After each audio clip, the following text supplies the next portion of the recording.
NFL free agency is winding down as teams start to focus more on the draft. Some deals remain to be made, but overall, the major moves that national outlets are interested in are over. That means they have graded the Bengals' performance. Now not every outlet goes about ranking teams the same way. Some grade the overall team performance, while some pick and choose which signings to grade. It is also important to consider that some of these outlets released these grades prior to the re-signings of Tyler Eifert and Darqueze Dennard. Here are the grades for the Bengals' overall performance. Washington Post grade: C. The Bengals had plenty of cap room, but elected to stay quiet in free agency. They signed John Miller to start at guard, and B.W. Webb at cornerback. Bleacher Report grade: F. They kept Dalton, Green, Atkins and Dunlap at a combined average annual value of $60.9 million, but didn't use any of their cap space to improve the pieces around them. They released the troubled but talented Vontaze Burfict, they lost tight end Tyler Kroft to Buffalo, and they overpaid to keep below-average starters Preston Brown and Bobby Hart. Another stagnant offseason indicates the Bengals seem satisfied with being the worst team in the AFC North.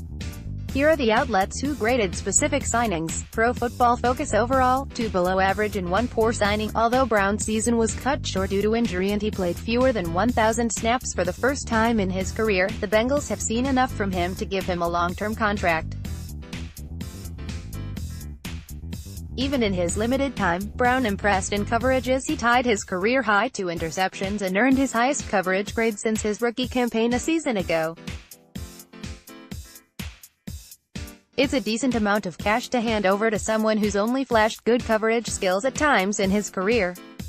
Especially in today's NFL, Preston Brown and B.W. Webb's deal were viewed as below average and Bobby Hart's contract was viewed as poor. SB Nation on Bobby Hart deal: short-term C, long-term C. Hart played himself up from a 7th-round pick to a capable, if not super impressive, starting tackle.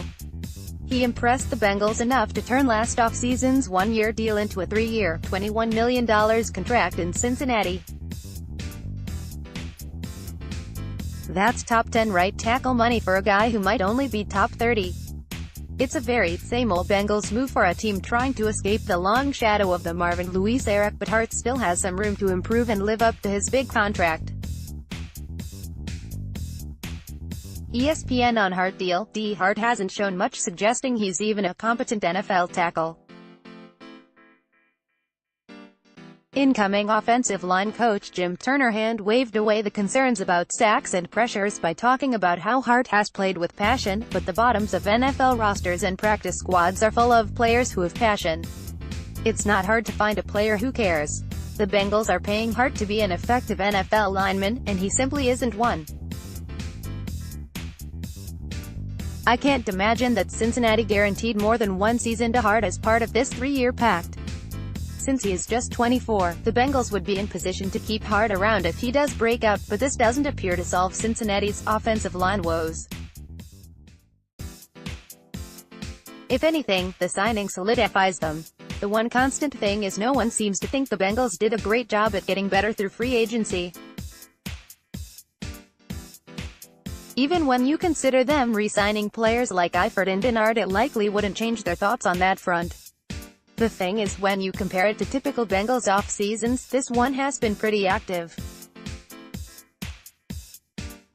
They brought in 2 outside free agents fairly early in guard John Miller and cornerback B.W. Webb. Neither player was a huge name, but these aren't typically moves they'd make in recent off-seasons. You could also look at the players they've reportedly shown interest in. Edge rushers Shaq Barrett and Vinnie Curry both visited Cincinnati before opting for 1-year prove-it deals elsewhere. It is pretty easy to infer that the Bengals likely tried to lock them into a multi-year deal that wasn't up to snuff with what they thought they could be worth next season. The thing is, Cincinnati will never be a team that goes out and brings in one of the big-name free agents. While the confusing contracts for Bobby Hart and Preston Brown weren't exactly ideal, the Bengals have shown a willingness to at least go out there and dangle a few contracts around to outside free agents. It is easy to say they still aren't quite active enough, but at least they're taking some baby steps in the right direction.